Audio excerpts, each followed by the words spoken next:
Pilipinas ang oras, alas 10:03 ng gabi. Gabi ng Misteryo.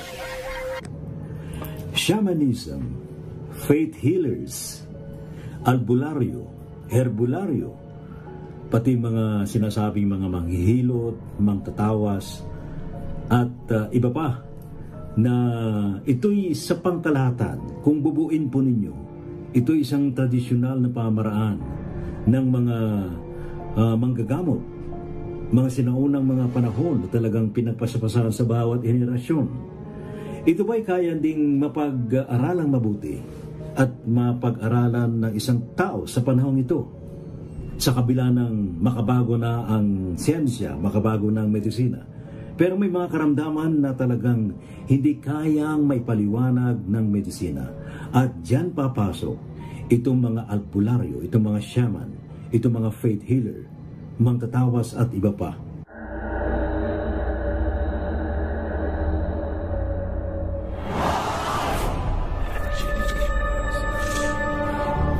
Meron tayong dahil sa may home. You can offer prayers. Wala namang mawawala niya.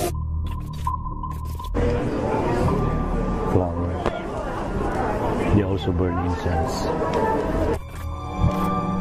Diplomat Hotel? La North Cemetery.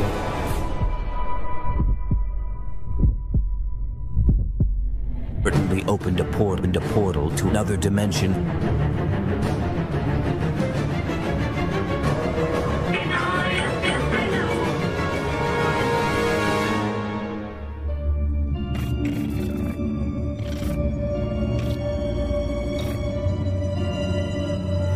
Misteryo. Ngayong gabi ito, pag-usapan natin tungkol sa shamanism.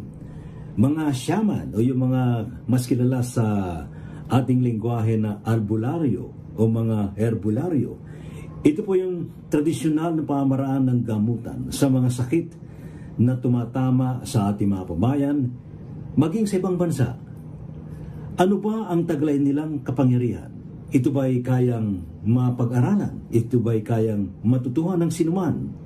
Yung iba'y sinasabing ipinamana sa kanila ng kanilang mga ninuno. Ating alamin ang ganito mga pamaraan ng gamutan. Namaste, si KJ nga po pala ito ng Spiritual Guide Philippines. At yun, iniimbitan ko nga po pala kayo manood sa Gabi ng Misteryo with Sir Rayty Sibayan. At aking tatalakayin, ano nga ba ang shamanism? Ano nga ba yung kabuuan ng itong shamanism practices na ito? Namaste! Muli na naman pong naimbitahan ang inyong lingkod, Psychic Tito Boy, sa Gabi ng Misteryo ni Rayty Sibayan mamayang alas 10 ng gabi sa DCRH. Maganda po, ang topic mamaya ay tungkol sa spiritual healing. Yan ating pag-uusapan sa Gabi ng Misteryo, 10 to 11 p.m. sa DCRH. Walang absent. See you! Pagkakaiba daw ho yung mediumship sa sinasapian. Talagayang kababalaghan, pananaliksik sa kapangyarihan ng isipan, pagpapakita ng mga nilalang, inyong matutunghayan sa Gabi ng Misteryo. Kasama si Ray Sibayan tuwing Sabado, alas 10 ng gabi sa DCRH Radio, DCRH TV at DCRH Online. Gabi ng Misteryo.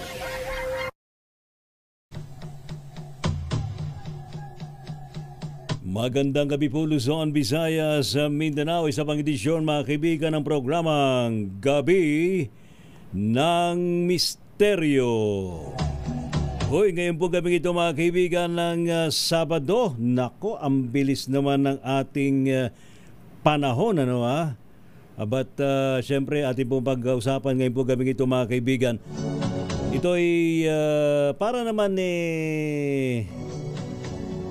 maibalik sa ating isipan yung talagang tradisyonal na pamaraan ng gamutan sa Pilipinas na parang di na gaanong pinapansin, na ipinagwawalang bahala na lang. Pero alam po niyo hanggang sa ngayon marami pa rin po ang talagang tumatangkilik sa ganitong pamaraan ng gamutan. Yung alam niyo na, kilala niyo ba si Mang Kepweng? Ayan. Ayan yung mga nagpalaganap yung mga albularyo. Yun, shout out sa mga albularyo ho natin. Sa mga tawag din na iba dyan herbularyo. Yun. O kaya faith healer. Yun. Pero of course, yan po ay nakapaloob sa isang salita na shamanism. Yun. Sa ating pong studio mga kaibigan ng ating mga panauhin ngayon, and of course meron din po tayong panauhin sa ating online sa Zoom.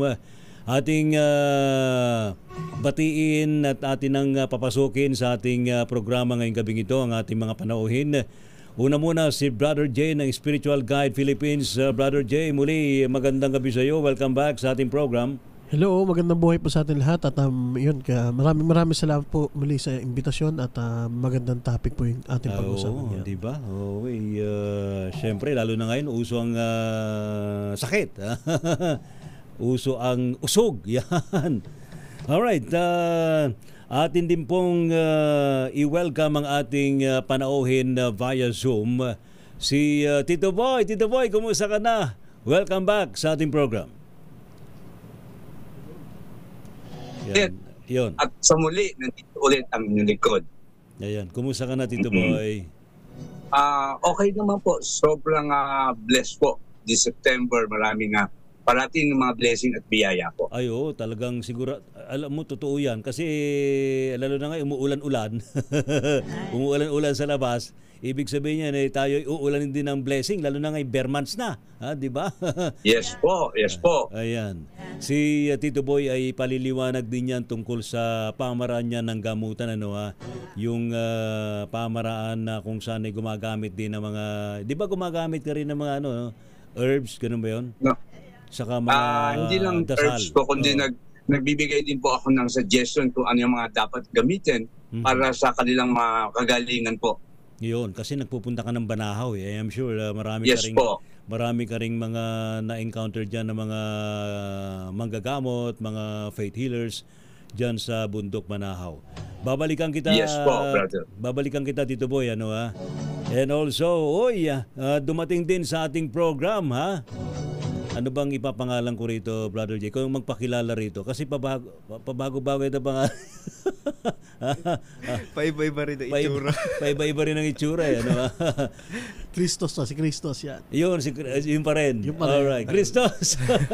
Kumusta ka na? Okay lang naman po. Kasi baka din nila makilala kung sino ka . Ako pa rin naman to, nagbago lang ng buhok. Mukhang naging... Femin. Binalas ko yung femin energy ko. Para kang Kung Fu Master. Daw. Parang galing ka sa mainland Hindi, Pilipino po to si Christos. Alright, welcome back sa ating program, Christos. Kumusta ka na? Maraming salamat po ulit sa pag-invite and I'm so good to be back here po. So this regardless of my busy schedule, yun, nakapunta rin sa wakas. So maraming salamat po and this magandang gabi po sa lahat ng mga nanonood. Yan, of course, batiin natin, i-shout out muna natin yung ating mga nakatutok sa ating program. Uy, pwede kayong makipagtalas-tasan sa ating program via live chat sa DZRH live streaming, DZRH News and DZRH News Television, maging sa YouTube channel ng DZRH. And pag-usapan nga natin ngayong gabing ito about shamanism and other spiritual healing techniques. Magandang gabi, Ron Bustamante, si Hope Resurrection, maging si Lakay Flojo, si Jesian, maging si Yuki. Yuki, magandang gabi sa si Yuki Fukuda Yu, and of course si Rome Cruz, maging si Ray Boriles Sr. Ayan and of course kay Richard Amihan, maging si Edjo Welcar Leoncio mula sa South Korea. Uy, South Korea Kumusta na kayo dyan sa may South Korea? Si Ricardo Messina, magandang gabi sa inyo. And now, Brother J, pag-usapan natin ng shamanism. Ikaw, personally, paano ka naging interested sa shamanism? Bago ako napunta sa practice ng shamanism, ako'y dumaan muna sa tinatawag natin lihim ng karunungan, kung saan ay nanggagamot tayo. Esoteric. Esoteric. Then bago tayo nagpalit ng papuntang shamanism. So, nag-start yung pagiging shamanism ko noong 2021. So, nagkaroon tayo ng spiritual awakening kung saan mas nauunawaan natin lahat ng mga enerhiyang nakapalibot sa atin. Yun. So, ang practice ng shamanism is... Pero sandali, maputo lang kita. Nung nagkaroon ka ng spiritual awakening, ano yun, naka-experience ka ba ng matinding depression sa buhay? Na meron bang pangyayari sa buhay mo na maaring, iba kasi na-aksidente yun, di ba? Nagkakaroon ng awakening. Actually, para siyang ceremony, no? Nag-start to sa isang ceremony. At yung tinatawag natin na astral travel, yun. So, na-experience ko siya. At nagkaroon ako ng matinding fear that time kasi nga is naglulup ako pagdating sa oras kasi pakiramdam ko ako hindi na babalik dito sa realidad na to. So, ayun yung mga isa sa mga nag-push sa akin at nagpakita ng katotohanan dito sa nagaganap dito sa mundo. Ayun. Pero nung na-awaken ka, ano yun? Ano yung na-feel mo sa sarili mo? Paano yung changes na nakita mo? Naging mas sensitive ka ba sa energies? Marami ka nakikita sa paligid na hindi nakikita ng iba? Yes, opo, kasama po 'yun talaga.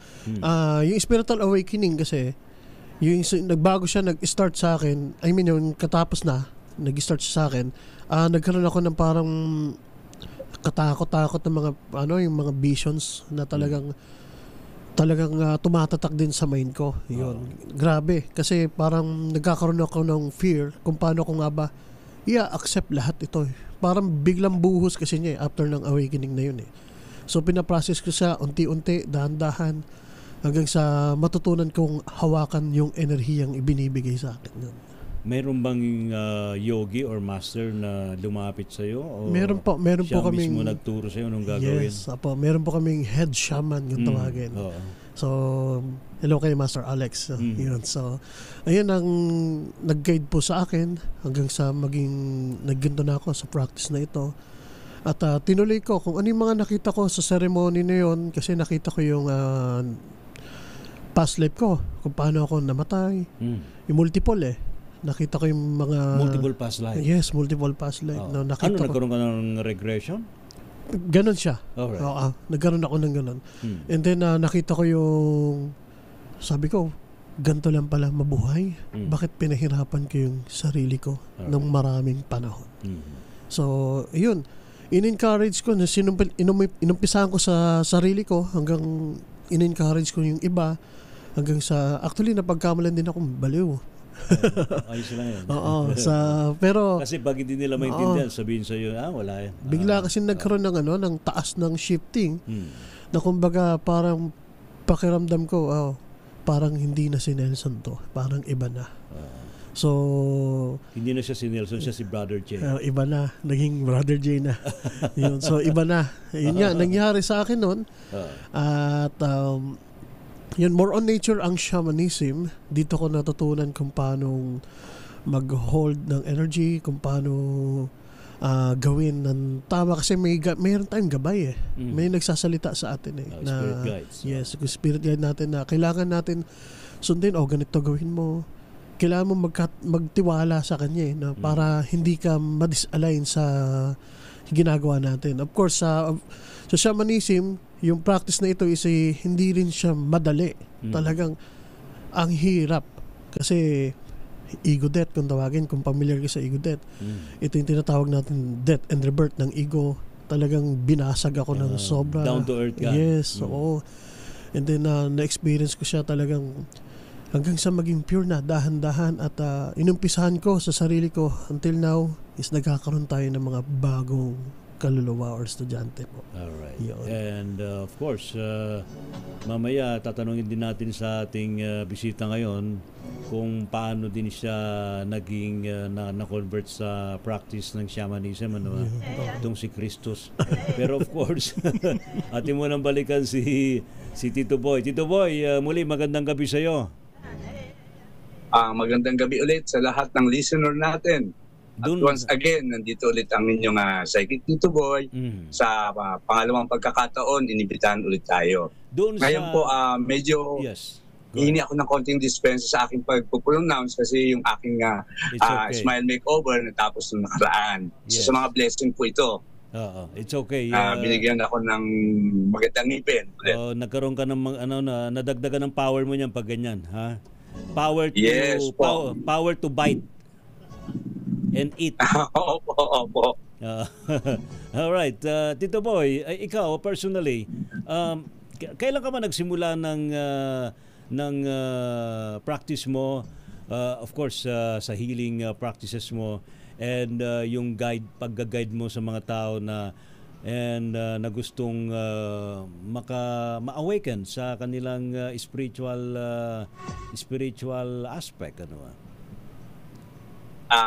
As I said before, nagkaroon ako ng second life, nagkaroon ako ng near-death experience. That was 2021. Oo. 2021 ngayon, din. Matagal na akong may calling, kaya lang ayokong paniwalaan kasi unang-una, material na katawan eh. So, kailangan ng material needs. Ngayon, dumating sa punto na talaga sinubok na ako, pinakitaan na ako ng liwanag, at the same time, nagsabi na ang boses ng anak, hindi kita pababayaan. Doon ako nagsimula, after 1 year pa yun bago ko binigyang pintuan sa ating banal na bundok sa kapatiran kay Kristong Buhay by Brother Joel Apilenya. Diyan po ako nilinang. Umakit po ako dyan, na ang paniniwala ko ay mag-i-stay ako for long. Pero nung mag-birthday ako nung 2023, pinababa niya ako, nagbukas ako ng pintuan sa mga gustong magkaroon ng liwanag po. At sa paghihiling na rin po, sa pagtulong din po. So gamit ang aking psychic ability po. Ayan po, ang mga kaluluwa ang mostly ang tinutulungan ko ang mga taong may liwanag, binibigyan ko po ng pagkakataon na makasilip o mabuksan ang pintuan ng kanilang mga pang-spiritual na gawain po. Alam mo, hindi biro yung hindi biro yung i-guide mo yung mga ligaw na kaluluwa kasi in the first place wala na sila sa dimension na natin, nasa kabila na sila. And yung iba-ibang iba-iba ang karga nila sa kanilang buhay nung sila'y nabubuhay pa. So paano mo sila tinutulungan ma-resolve nila yung kanilang mga issues hanggang sa sila'y mamatay at para sila'y maka-crossover na sa kabila? Mostly po pinadadaan po ang mga kaluluwang yan or mga spiritong yan pag humahawak na ako ng baraha. Or bumubulong sila o nakikita ko sila hindi naman personal pero yung kanilang spirito o kaluluwa naka-elevate ng mga half inch or pag tinignan ko sa paa, ibig sabihin kaluluwa ito, alam ko kung ano ang kanyang binubulong po. So ibig sabihin hindi mo ma-distinguish kung totoong tao o kaluluwa na yung kaharap mo? Opo, pag minsan nangyayari, kailangan tingnan ko pa yung babaeng paa. Pag ito'y nakalutang at ito'y tumagos sa isang sabihin natin solid na bagay, alam ko kaluluwa na ito. Tapos pag nakikipag-usap po siya, hindi sa bibig more on mental telepathy po Ayan. Telepathic message po. Ayun. So, parang delikado, horror din pala yun. Parang horror lang horror movie lang, di ba, Brother Jay? Para siyang consciousness kasi medyo delikado. Kasi hindi mo na malaman, ano ba itong kaharap to? Ano ba to? Physical pa ba to? O kaluluwa na? Kaya yun, tama yung binabanggit ni Tito Boy. Titingnan niya yung kung elevated, kung naka-levitate sa ground, yung kausap niya. Pero maalala ko rin yung ganyan. Meron din nagtanong sa akin na isang clairvoyant kasi hindi rin niya ma-pinpoint, hindi rin niya ma-differentiate yung physical na tao doon sa kaluluwa. Kasi sabi niya sa akin, Sir Ray, nasa Makati pa kami nun. Bakit? May nakikita akong nagja-jogging. Pero sa loob kami ng opisina. Ha? Biro mo, nagja-jogging sa loob ng opisina. Bakit mo sabi nagja-jogging? Kasi nakapan-jogging siya. Mayroon siya jogging pants. Mayroon. Tapos, bakit? Paano mo? Bakit parang na-problema kaya yata? Kasi hindi ko malaman. Kasi may experience kasi ako, sabi niya, ang tingin ko dun sa mga kaluluwa ay tao na. So, parang solid yung tingin. Alam ko paano magiging ano mo dyan. Malalaman mo yan kung kaluluwa yung nakita mo o hindi. Bakit, Sir Ray? Abangan mo. Kung tumagos yan, nag-jogging yan, tumagos sa mga wall nung opisina, sigurado kaluluwa, hindi mo magagawa ng tao yan, mababangga di ba? Dinaan ko na lang sa biro, pero seriously speaking, talaga namang ano na yan, hindi na talaga physical yung mga yan. So tumatagos na lang sila sa sa mga dingding natin, sa mga pintuan natin. Pero yung iba kumakatok pa sa pintuan Di ba, Brother Jim, meron ka ba na experience? Yung mga nagmumulto kumakatok pa sa pintuan? Hindi lang katok, pati nga yung inuuga yung higaan mo talaga? Pati yung hatakin yung paa mo, pati yung kumot. Yun, may experience akong gano'n. May experience din ako, sinundot pa yung puwet ko Talaga itong mga porque di sila nakikita, anong ginagawa sa atin. Ikaw, Christos, personally, paano mo naman na-realize na kailangan mo na ring mag-adjust sa yung consciousness and embrace itong ganitong practice sa shamanism? Actually, sir, laking church ako, laking born again. So, naging sa Krista ka ba? Born again po, Protestant. Alright. So, okay. At matagal ako doon, then hindi ako na-satisfy sa mga teachings doon. Naging atheist ako. So basically, hindi ako naniniwala. So seeker ka pala dati? Yeah. Seeker of truth. Opo, wala. Di po talaga ako naniniwala sa mga any kind of supernatural. Like, parang kabaliwan lang yung mga ganun. So being an atheist, since nagsisik ng truth, napunta ako sa mysticism. Then, from mysticism po, doon ko nalaman na meron palang sariling mysticism yung Pilipino, which is yung Filipino esoteric magic, which is yung lihim na karunungan nga po. So galing din po ako sa lihim na karunungan kung saan galing. Doon ko po siya nakilala, si Master J. So from that time na nag-aaral po ako manggamot, then one time nakita ko yung page niya na Awakening, nagla-live siya ng ritual. So na-curious ako sa mga sinasabi niya, like yung mga astral traveling, astral projection, then like death and rebirth, ego death. And then yun, nag-message ako sa kanya. Tapos, ayun, sinabi niya sa akin na may gaganapin kaming ceremony, sama ka. So, ayun na po yung time. Parang na-curious lang po ako sa mga sinasabi niya kasi parang hindi po kapani-paniwala na parang lalabas ka sa katawan mo, tapos makakapunta ka sa outer space or sa ibang dimension. So, to see is to believe. Pumunta ako. So that time akala ko ako yung may mas alam sa mga ganyan. Doon sa ceremony ko, ano yung na-experience niya, ganun din po yung na-experience ko, yung death and rebirth, then yung ego death, then yung loop na akala ko hindi na ako babalik. Akala ko nga po kulto yung nasalihan ko, tapos inaalay na ako. Tapos ayun, doon po siya nag-start. Tapos meron nang lalabas ng punyal. Ayun, ganyan na ganyan po yung nakita ko sa ceremony. May mga nakita ko. Parang nag-hallucinate na po yung mind ko. Nagke-create na siya ng sariling reality out of fear. So, natakot ako nun. So, tumakbo pa nga ako nun. Hinabol nila ako. And then yun, one thing na natutunan ko after the ceremony is to surrender. And inaccept ko yun, parang ayun na yung path ko na doon ko natutunan na yung shamanism po pala is a way of life. Alright. Akala ko yung shamanism pag naririnig ko yung mga religion. Opo, tapos yung mga nasa gubat, tapos wala rin pagkakaiba yun dun sa Buddhism. Buddhism is not a religion per se. Yeah, it is a practice. Yeah, practice po siya. Yun. Ang shamanism kasi, yun nga, more on practice siya. And Buddhist kasi parang siya ganun din, practice din. Practice din, actually. So, ganun po parang, akala ko ganun sila yung mga sa guba, tapos nagre-ritual. So, doon ko natutunan, nung tinake ko seriously yung path na to, na which is hindi madali, na kasi sa path ng shamanism po, talagang may possibility na pwede ka malos yung mind mo pag walang nag-guide. So, talagang awareness na rin po ito sa mga gustong tumak. Hindi po siya talaga madali. Yes, so, doon ko po na-realize din na ang shamanism is parang interconnectedness of everything. Saka hindi to yung ano lang na curious ka lang. Opo. Na papasok ka opo. lang. Yes. Kasi total total about face ka rito di ba? Yes, so, tatalikuran mo yung dati mong buhay. Opo, Yes. yun ganun po talaga yung parang calling siya. Mm. Hindi siya yung basta inaral mo inaral mo siya then okay na pwede ka nang tawagin shaman. Hindi po ganun. So yun po yung doon po ako napunta sa path ng shamanism.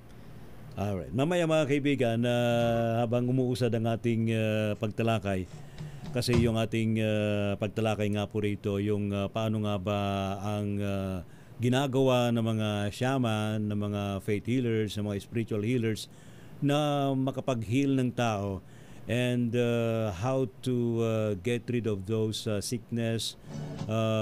Ito bang mga sakit na to mawawala ba talaga sa katawan ng tao immediately or it takes time? At dapat dito mayroong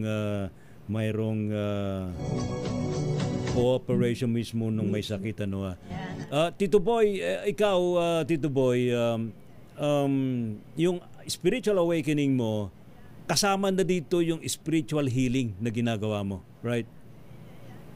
Opo, kasama na po, pati na rin po yung pagbubukas ng pintuan. Kasi ang nagkakasakit minsan, dalawa isang spiritual, isang material. Alright. Pag nakikita ko na kailangan gamutin yung material, pina-advise ko na magpa-doktor. Pero pagka kailangan ng spiritual, tinuturo ko kung paano niya bubuksan yung inner self niya para mas makilala niya or para malaman niya at maalis yung sakit niya. Ayun. So, kapag hindi umubra dun sa nagpa-doktor siya, doon ka napapasok? Dadaan po. Opo, doon na po. Ayun. Abay, of course, sige, sisirin na natin itong ating pinag-uusapan. Ano yung pinakamatinding dumaan sa iyo na humingi ng tulong sa iyo na may malaking problema sa kanyang katawan? Anong sakit yung matinding tumama sa kanya? In-advise ko po, yung na-diagnose na parang ni-rape siya ng elemento. So may effect yun sa kanyang physical body? Meron po. Oo. Kasi natutulala po nagkakaroon siya ng parang ano yung nangyayari sa kanya, hindi niya alam bakit parang meron siya nararamdaman tuwing natutulog siya. Mm-hmm. Ano, parang may ganun po yung... so ang nangyari nun, succubus incubus to, di ba? So parang nire-rape siya habang siya natutulog? Opo. Then after that, ano nangyari? Nabuntis ba siya? Hindi naman. Muntik na umabot sa ganun, kaya lang naagapan siya sa pamamagitan ng nakita ko yung kanyang gabay na hindi makalaban. So pinalakasan ko yung physical na katawan sa pamamagitan ng panalangin, ng may konting ritual na rin kung paano gagawin para lumayo o umalis yung nagkaka-interest na espiritu sa kanya. Yung ritual na yun, ano yun? Kailangan bang magkatay ka ng manok? Hindi po. Bali, pag-aalay ng mga bagay na kaugnay doon sa espiritong papayag siya. Parang kapalit na tigilan niya na itong taong ito. So you yourself, nakipag-communicate ka doon sa kung sino yung malignong yon? Opo. Ano yung malignong yung? Kapre, tikbalang? Inkantong itim. Tinatawag siyang kulay gray kasi yung balat niya. Encanto negro ang tawag sa kanya. Encanto negro. Kasi iba-iba rin pala yung mga yan nung nabubuhay pa dito sa mundong ito yung ating kaibigang healer, si Brother Emil, yung meron daw engkanto na sobrang itim. Malaalkitran yung itim. Hindi mo halos... Yun. Go ahead. Isang mga miyembro yun ng Encanto Negro. Talaga? Mga, sabihin natin, parang mga mistiso, parang mga local, mga ganun po. Iyan daw talaga ang mga pasaway sa sa Enchanted Kingdom, doon sa mundo ng engkanto, di ba? Yung mga karamihan sa kanila po, brother, nagkaka-interest sa tao. Talaga naman, no. Nung kinausap mo yung gumawa nun dun sa babae, ano sabi niya? Galit ba siya o paano? mahal na mahal ba Gusto niya niyang yung babae? isama yung babae sa kaharian, gagawin niyang parang reyna nila. Kaya lang sabi ko, hindi yan ang mundo nitong taong ito, may physical ito. Kaso, kasi yung babae parang nung una nagka-interest din eh. Kasi parang sa nakikita niya na may itsura yung engkanto eh. Sa ginamit na physical eh.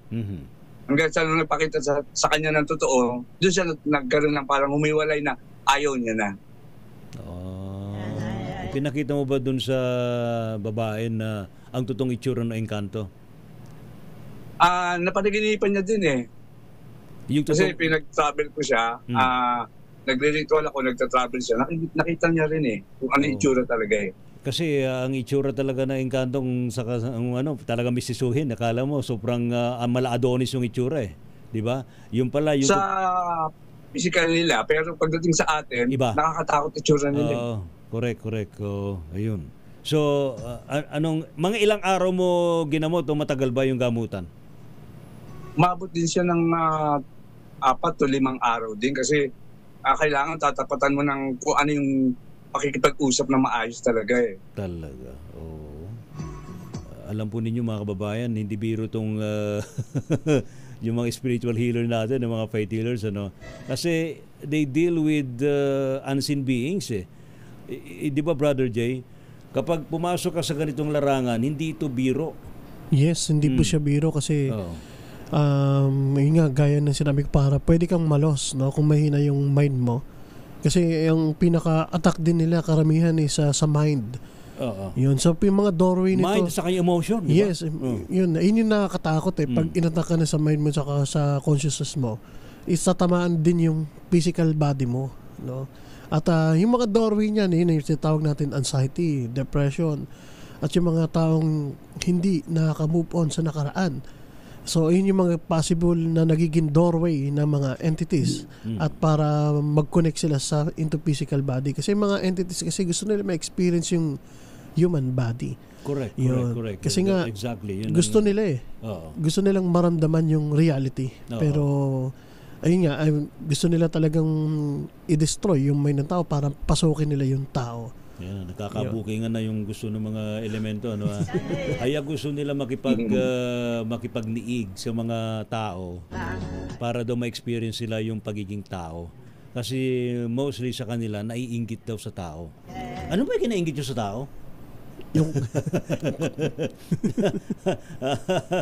di ba?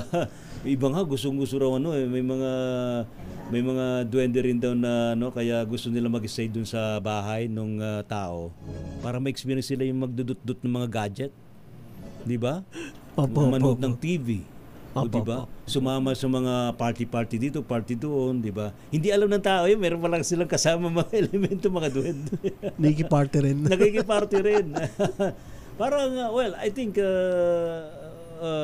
curious sila, pero ang matindi lang kasi nito kapag gusto na nilang biktimahin yung isang tao at sila na yung papalit dun sa katawan ng tao, nagkakaroon kasi nagkakaroon ng swapping eh, o kaya nagiging walk-in yung mga elemento sa katawan ng tao. Opo. Na hindi alam ng taong yun. Yes, opo. At hindi alam ng pamilya na yung palang kaluluwa nung kaanak nila wala na doon. Yes, so naalala ko tuloy yung yung kaso raw ni Julie Vega ba yun? Yes, oo. Narinig ko yun. Di ba? Kilala mo si Julie Vega? Hindi po. Hindi niya. Oo nga, sa bagay, matagal na yun, di ba? Ano yan, kasabayan pa ni Janice de Belen. Yan. Kasi dati, during that time, may mga show sila, di ba? Si Julie Vega, Annalisa. Si Janice de Belen. Tito Boy, sino si Janice de Belen noon? Flor de Luna. Yun, napaghahalata tuloy tayo, di ba? Tapos nagkaroon pa ng kombinasyon ng dalawa eh. Flor de Lisa. Flor de Lisa. Di ba? Wow. Pero yun lang, ayun daw ang naging hinala doon, no? Si Julie Vega daw na biktima rin daw ng engkanto, di ba? Wala namang makapagpatunay, pero yun ang paniniwala.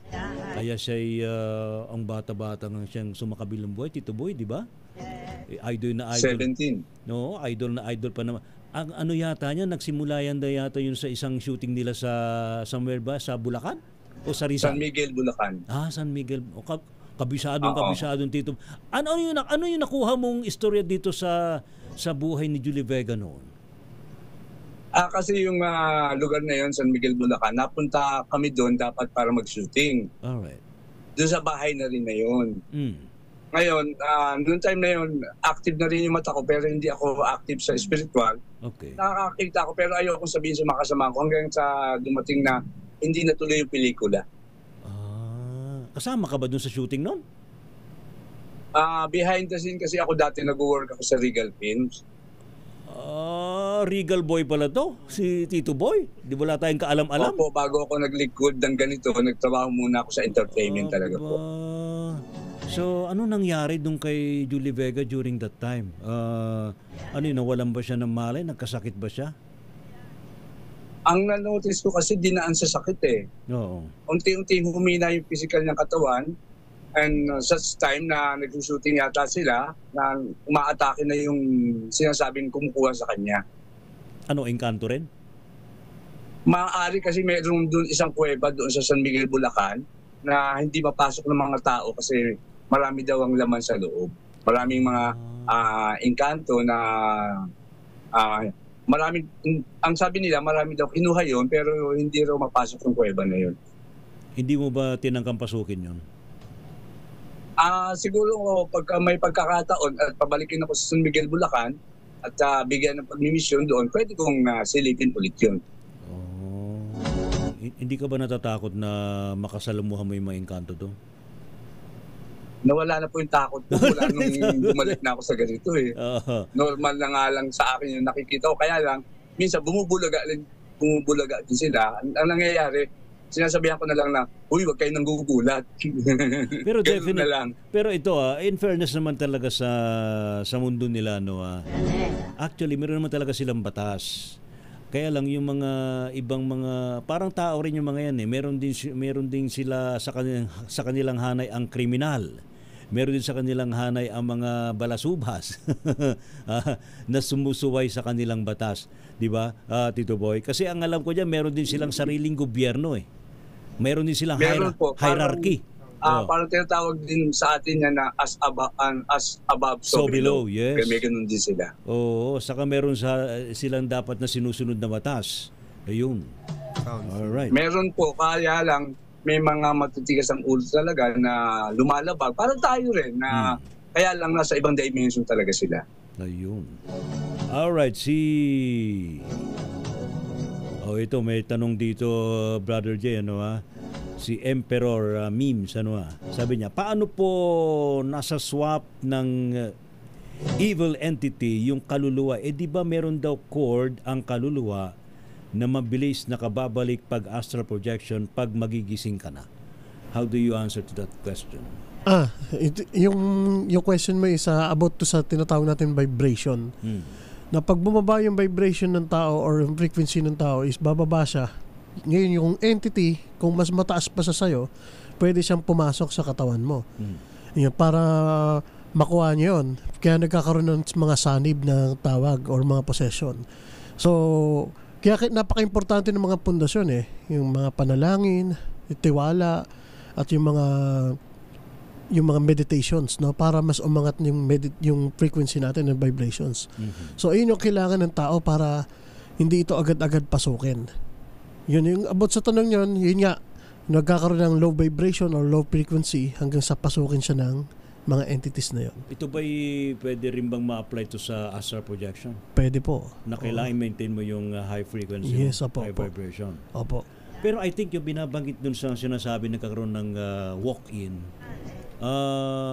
let's say may nangyaring aksidente, biglang parang humiwalay, parang namatay na siya, and ito biglang may pumasok, doon nagkakaroon ng walk-in. Yes, meron din gano'n. Nagkaroon ng walk-in So meaning yung original soul nung may katawan, wala na, umalis na. Umalis, apo. May gano'n din. Nagbabay na doon sa katawang lupa. So naputol na yung cord. Putol yung cord. Pero sa astral projection, hindi napuputol yung cord niyan. Sabi ni Professor Jimmy Licauco, kahit daw sa pinakamalayong planeta na nag-astral travel ka, mararating mo yan na hindi mapuputol yung silver cord na yan sa yung katawang lupa. Ayun. Ikaw ba, Christos, naka-experience ka na ba ng astral travel? Opo, sa ceremony po na. Anong nangyari sa'yo? Actually, yung paglalakbay ko about sa astral travel, from past to future. So, ang layo, pati yung kung saan... Nag-time travel ka? Yes po. Sa astral projection mo? Yun, din, ang mga nakita ko sa past life ko, of course, yung past life ko, and then paano ako pinatay, paano ako namatay, ng mga iba't ibang timelines ko in past life. Then, ancient civilization ng Egypt, ng India, sa Jerusalem, Israel. So, naman, parang... Wala ka lang passport, no? Nag-travel saan-saan? Ayun nga eh.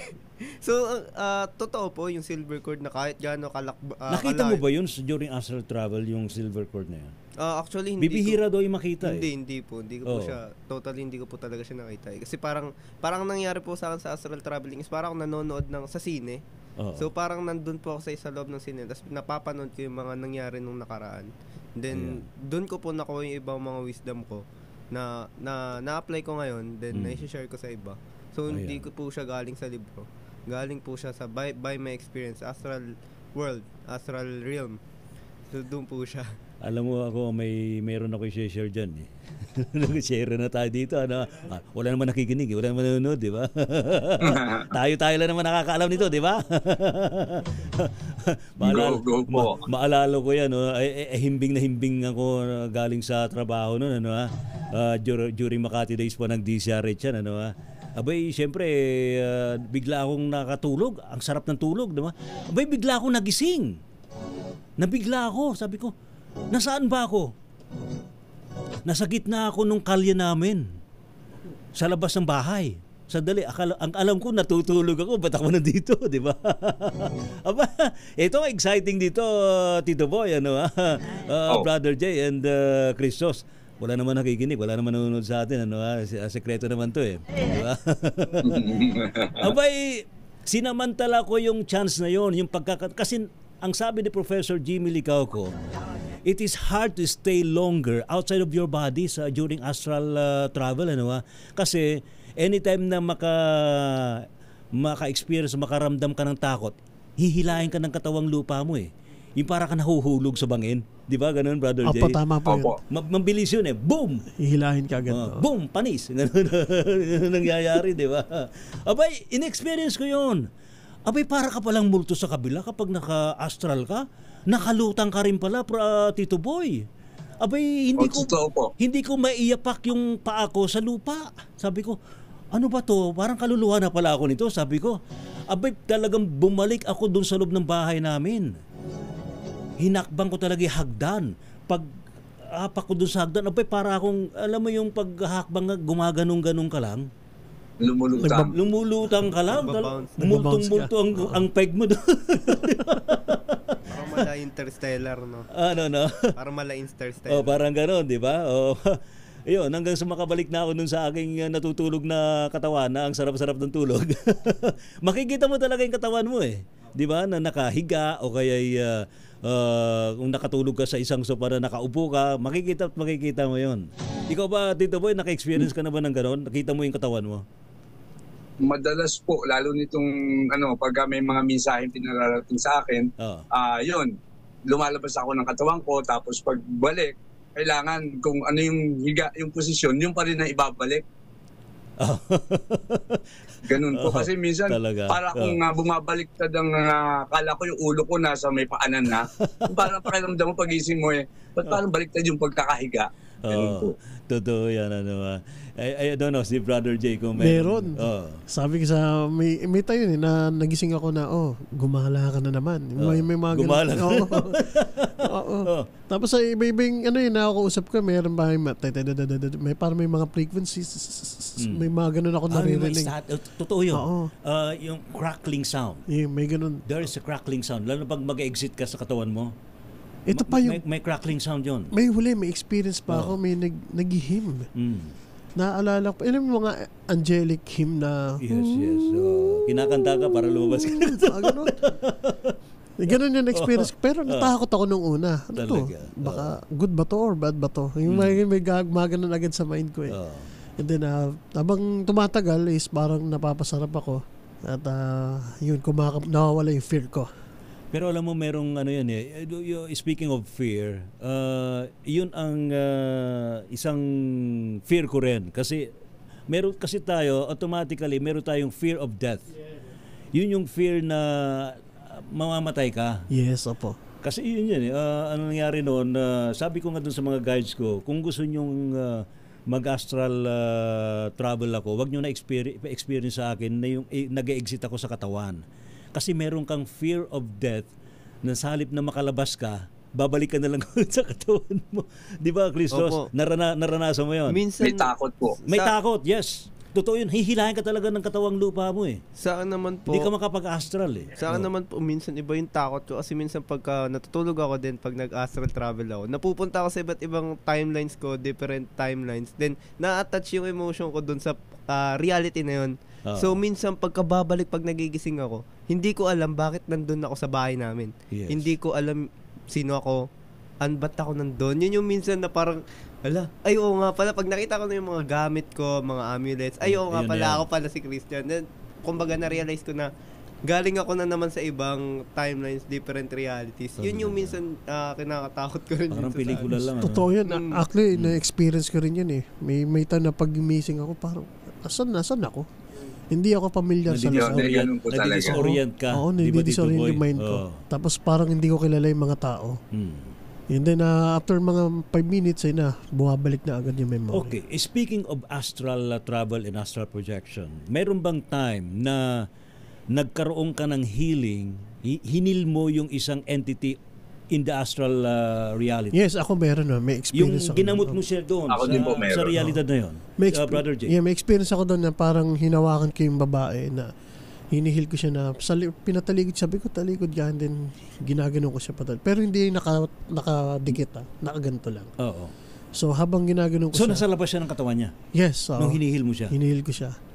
Natutulog siya? Astral din siya, astral. Ganun yung nangyayari. Naka-astral ka and at the same time siya naka-astral din. Naka-astral so nag-meet kayo sa astral reality niyo. Yeah. So nagme-meditation ako noon, umalis ako eh. So ginagano ko siya and then maya yung nakikita ko ng physical body niya, so humihinga ng malalim. And then ayun na. Tapos sabi ko, sige balik na tayo kasi pag tumagal tayo dito, mahirapan tayo parehas eh. Di ba sa astral, kapag lalo na pag manggagamot ka, di ba Tito Boy, I don't know kung nakita mo yon, mas maningning yung light kapag nagkakaroon ka ng healing process dun sa katawan ng taong ginagamot mo in the astral reality. Meron po. Meron talagang liwanag na mas maliwanag sa realidad. So mas ano po yun, na mas ang color nun is parang may pagka-yellow gold. Ang ano yata dito, Brother Jen, parang nakikita mo yung kung saan problem nung sa katawan lupa niya, nakikita mo dun sa astral body. Sa astral body, yun, dun, pag malabo yung ano niya, yung kulay, so nandun siya, doon ko nakikita eh. Yun, so ayun yung ini-erase ko. Pag ini-erase ko, nag-clear yung kulay na yun. Bumabalik siya sa original. Alright. So, ayun yung mga way ng healing ko rin sa astral travel. At yun nga, hindi siya talaga madali eh. Kailangan talaga wala kang fear dito eh. Ikaw ba, Christos, na experience mo rin? Nakagawa ka na ba ng ganung nang gamot ka na rin sa astral reality? Basically po wala po eh. Kasi ang ginagawa ko lang sa astral realm, nagagala. Yung lakwachero ka pala. Yeah, nag-explore lang po ako, pinapanood ko lang kung ano yung nagaganap. Parang nag-observe lang ako. Ay, pero maganda actually yan para kasama yan sa evolution mo eh, sa ascension yan eh. Sa ascension process, di ba? Yung you gather information from the other realities. Basically, yes po. Nag-gather lang ako ng Meron tuloy akong tanong eh. Totoo ba ang parallel universe? Yeah, totoo po. Based sa experience mo? Opo, totoo po. Ha? Opo, sa ceremony. So, ibig sabihin, meron ding Kristo sa kabila? Ibang meron universe? Po, actually po, minsan sa ceremony po namin, is nakikita ko yung parallel reality ko, parallel world na merong mayaman ako, merong baliw, merong mahirap, merong sikat. So minsan sa ceremony, nalulupa ko kasi ang ganda dito, mayaman ako dito sa parallel ko na to, dito na lang hindi ako. Ba kayo nagkikita nung kadouble mo doon? Hindi po kasi parang nangyari, yung consciousness ko, pumapasok sa kanya? Consciousness niya. So basically, nandun ako sa body niya, So, ang nangyayari, pag during ceremony, ang ganda dito na lang ako. Pero sandali, paano mo ma-differentiate na yun yung parallel reality mo? Baka naman yun yung past life mo. Yun po yung yung mic mo, Christos. Doon po sa ceremony po kasi is parang yung mind ko is nakafocus lang doon sa reality. So, na-differentiate ko po siya kung parallel world siya sa past life. Kasi yung past po, syempre makaluma. Kumbaga yung mga place, yung ambience is parang medyo, alimbawa sa Renaissance, mga ganyan, sa ancient Egyptians. Pero minsan po sa parallel world, example yun nga, mayaman ako, nakikita ko yung sarili ko, may kotse, may pamilya ako masaya. So, almost good life. So, sabi ko, dito na lang ako. So, doon ko po siya na-differentiate na parallel ko siya. Then, doon na po, since the ceremony po talaga, na is-secure naman po talaga, then doon ko ma-realize na babalik ako sa true reality ko, which is dito. Hindi naman mo siya natatrap sa reality na yun, Brother J, kaya bigla siya nawawala. Actually, ang parallel kasi, for me, ang parallel, ito yung nag-exist sa ating consciousness, na nag-exist siya. Hindi na, ikaw yung parang reality nila, yung God, na. Ngayon, actually, meron akong baliw na parallel. Meron akong mayaman din, may ganyan din. Talaga. Pero, pag kinuha mo sila, magiging isa hanggang ikaw na siya. Maging present mo. So, lahat ng parallel natin is nanggagaling din sa present natin. But I think may yun, it makes sense, kasi parang lumalabas na in the astral reality, walang past, present and future. Everything is now. Yes, everything is now. Everything is now. Yeah. So kapag nandoon ka, it's now. It's now. Walang past doon, walang present. Yes. Oo. Yun pala. Sinaka-off yung oras doon sa astral. Diba? Walang time and space. Wala pong time and space. Dito lang sa atin. Kaya saludo tayo kay Albert Einstein. Diba? Sabi nga ni Albert Einstein is imagination is more powerful than knowledge. Nadali lang. Dito pa rin po sa ating programa, mga kaibigan, Gabi ng Misteryo. Sabi ni Patricia Cristal, magandang gabi po sa inyong lahat. Tanong lang po, yung pinasara po bang third eye, may posibilidad po bang magbukas uli? Tito Boy, pag pinasara daw ang third eye, meron bang posibilidad na magbukas? Ang alam ko po kasi hindi naman talaga nasasara ang third eye. Tama. True. Kasi ang third eye po talaga lahat tayo meron na eh. Yes, opo. Kailangan na lang natin i-tune in. Mismo, tune in. Maaring sinupress lang, pero tinakpan lang, pero nandoon pa rin. Yung tinakpan, maaaring hindi talaga tinakpan, kundi ikaw mismo ang umaalis dun sa realidad ng third eye mo. Ibig sabihin, naniwala siya. Nawala siya. Yes, naniwala. Binanifest niya. Yun. So, dapat ma-realize mo na nandyan para magbukas siya. Yun. Yan, lagot ka. Yun, opo. Lagot siya ngayon kasi na-realize niya open pala. Sandali, Tito Boy, kapag kaharap mo bang tao, nakikita mong naka-open ng ikatlong mata? Opo, na katulad po nung minsan nag-uusap-usap tayo, nakita ko yung bumaba yung iyong gabay na gusto na yung magsalita, kaya lang sobrang liwanag niya, gumaganon ako, inaano ko yung mata ko. Nung magkakaharap tayo, one time. So bakit? Tayo lang naman nagkakausap dito, wala naman nakikinig sa atin, di ba? Di ba, Tito Boy? Oo. Ayun talaga si Tito Boy. Ayan, si Elias Pascasio, dalawa pong astral spirits and mental nyo rin nasa paligid at nakausap mo rin yung gusto nyo makausap. Elias, maraming salamat sa iyo. Ria Soto, magandang gabi sa inyo. Si V Love, sabi niya, mga idol, pwede hong patulong regarding po sa nangyayari sa akin. Ma'am V, anong inyong problema? Baka makatulong po yung ating mga panauhin ngayong gabing ito. Paki-chat kagad sa ating live streaming chat ng DZRH News. Ma'am Mirna Villanueva de la Cruz, magandang gabi po sa inyo. Marilu de Guzman, good evening Sir Ray. Ayan. Hoy, salamat to sa mga nakatutok po. Si Ma'am Jam from Edmonton, Canada, Alberta, Canada. Magandang gabi, magandang araw po sa inyo dyan. Kasa Tornino, kumusta ka na? Alright. Maraming salamat po sa inyong pagsagot tungkol sa third eye. Actually, very yan di ba, Brother Jay? Huwag ho ninyong asaming kagad na ma-activate yan, no? Kaya, kasi hindi ho biro. Hayaan po ninyo na natural. Natural yan. Alright, siguro sa nalalabi nating 3 minuto, Brother Jay, anong may papayo mo sa ating mga kabayan? Let's say meron silang mga experiences about maaaring may gumugulo sa kanilang mga hindi nakikita. Anong dapat nilang gawin? So remember the 3 words, no? Kung tayo saka kung meron silang sakit na hindi nila may paliwanag, hindi ma-pinpoint ng medisina. Okay. Yun nga, siyempre, sa protection natin, magpe-pray tayo. Laging pundasyon, no? Number 1, yung faith natin. At yung mga sakit na hindi kung ano yung nararamdaman nyo. At kasi minsan napapunganaan tayo ng takot na no? Na pinaniniwalaan ng isip natin na lalo nagkakasakit tayo lalo tuloy. So gawin natin is more faith, more prayer, magtiwala kayo lagi sa sarili nyo. Yun lang. And of course, talaga. we have to believe na God exists. Yes, God exists. Di ba? Kahit nandiyan si Christos.